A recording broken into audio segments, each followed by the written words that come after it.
En la casa de la familia Ascuénaga, una familia de élite de Buenos Aires, la primera en levantarse era Ramona, una negra que hacía ya mucho tiempo habían comprado como esclava. Ramona tomaba unos mates y enseguida preparaba el desayuno para todos.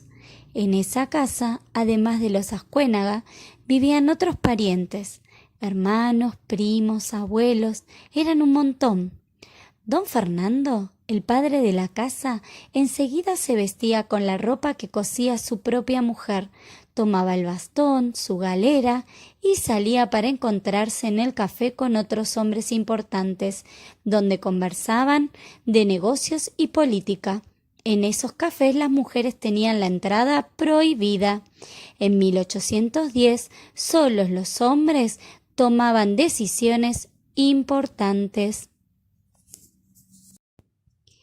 La señora de la casa se llamaba María Casilda Remedios, pero la llamaban solo por su último nombre.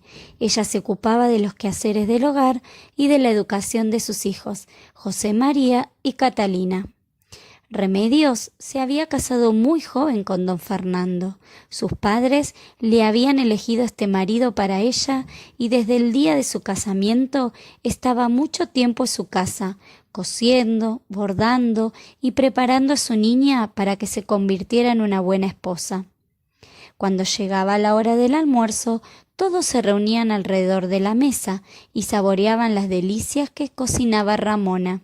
La carbonada era su especialidad. Cuando terminaban de comer, todos dormían una larga siesta. José María y Catalina se acostaban sin chistar, porque en esa época los padres eran muy severos y los chicos no podían contradecirlos, si no, eran castigados.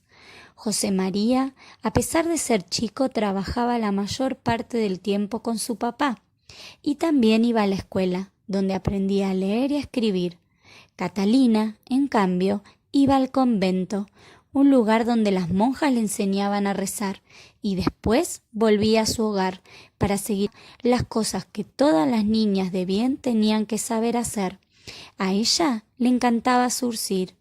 Ni José María ni Catalina tenían mucho tiempo para jugar. Tampoco tenían juguetes. Pero cuando tenían un tiempito libre, jugaban a la rayuela. Al atardecer, la familia se reunía. Don Fernando tomaba mate cimarrón y Remedios mate dulce. Los chicos disfrutaban de los deliciosos alfeñiques, los caramelos que cocinaba Ramona, las únicas golosinas que existían. Cuando se escuchaban las campanas de la iglesia, sabían que había llegado la hora de la oración. Entonces todos, incluso los criados, rezaban el rosario. Cuando la luz del sol ya no alumbraba lo suficiente, se encendían las velas de la casa y se preparaba para cenar una rica sopa de fideos o arroz o tortilla de acelga o carne hervida. Llegada la noche, todos iban a dormir.